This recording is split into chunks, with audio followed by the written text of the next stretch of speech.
My name is Leanne Matthews. And I'm Neil Mancor.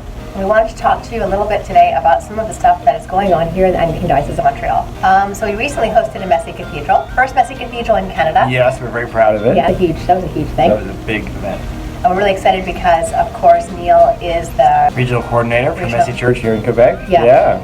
So that's really awesome to have had you. And we just turned the cathedral upside down, didn't we? Yeah, we took it over. It was great.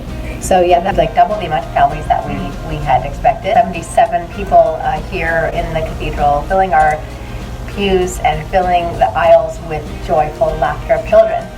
It was wonderful to see the space being used in a different way. And encourage people to explore the space and use the space in a creative and different way and enjoy the nooks and crannies of the cathedral. And there are a lot of nooks and crannies we discovered when we were setting up. What was your favorite part? My favorite part was the bowling down the nave. Super, down the nave. Yeah, because you know what? We can have fun in church too. We can have fun, and together. The crashing of the bowling balls. Also doing a supper club. We have a monthly ministry here in downtown Montreal known as Supper Club. We've been doing that for several years now, and the ministry's been growing and evolving and changing because we continue to adapt. Yeah, I know that you're a big fan of Supper Club. I love it. It's an expression of dinner church, which is something that's kind of moving all over the place. And I'm really interested, Leanne, how you gather the people, or how the people gather. Because I think we often, when we think about we need to reach out beyond ourselves, in dinner church or in supper club, we have reached out. And there's a very eclectic group of people there. We represent a diversity of sexualities and genders. We represent a range of faith positions. And yet we're gathering together right now and we're talking about the Bible. Mm-hmm. We're reading Rachel Held Evans' book, Inspired. And how has that worked? I think it's worked because we create a space for doubters. I think any of us who are on our journey of faith, we're going to experience doubt from time to time. I think Rachel articulates her doubt really in her book Inspired really, really well, and it gives us sort of permission to do that. There's not really a fixed level of faith that you need to be at. We're safe to express ourselves. I think safety is everything, and trust. Yes, and I think also it's the way you ask the question sometimes. I was struck by that the last time we had that. I can't remember what your opening question was. It was something about, talk about a time you cried out to God. And some people were safe to say, I didn't. Right. And some were able to say, I did, and then actually it was fine, and I stopped.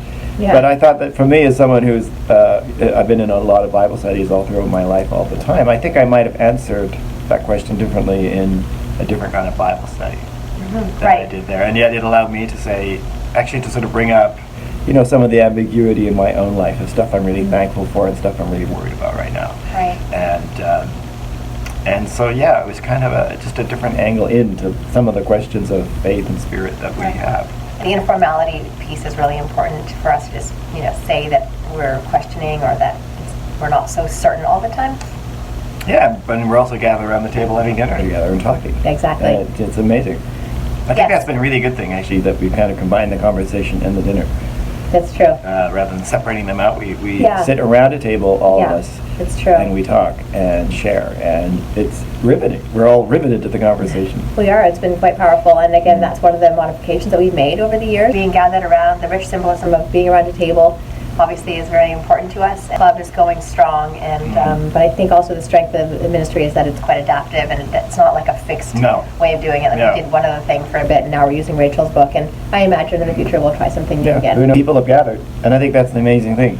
People have gathered, and it's exactly what we're talking about. It's reaching out into this amongst people not who typically go to church, and yet they are really keen to talk about spirit and God and faith and life. And call Supper Club their church. And call Supper Club Church. I know you've got some good news to share too, Neil. Let us think about that. Yeah, well, there's in the other part of my life, I'm doing the interim ministry over at St. George's Plaster Canada, one of our big signature downtown churches. The really exciting things that was just announced is that Chef Massimo, who any of you foodies out there might know from Milan, is bringing the Refettorio program to Montreal, and they're going to place it at St. George's Plaster Canada. And the Refettorio program, which he started, aims to take waste food from the restaurant industry and épiceries and turns it into beautiful cuisine, which is served in a dignified and gracious space. And so it's a way for us of extending our ministry to the guests who come to our drop-in center right now. And it's really exciting because it's in Milan, Rome, Paris, London, and Rio, and Montreal is the first North American site. So Montreal is really excited as a foodie city to be hosting the Refettorio. And it's even more amazing that they've chosen St. George's.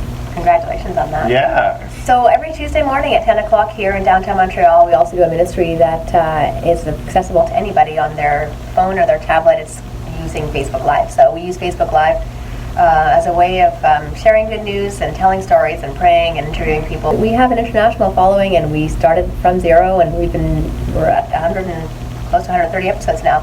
And we'd love it if you joined us because, being alive on Facebook, people can type in their questions and ask questions, and we really love having that dialogue going on. So join us Tuesday, 10 o'clock, challenge us. Make comments, exactly. Yeah, challenge all us. of it. That's the whole thing, too. Yeah. It's not just like, you don't have to agree with everything we say. As long as you're polite in the discourse, we welcome engagement and conversations. That's another one of the great things that we do. It's not a monologue, it's a dialogue. Absolutely.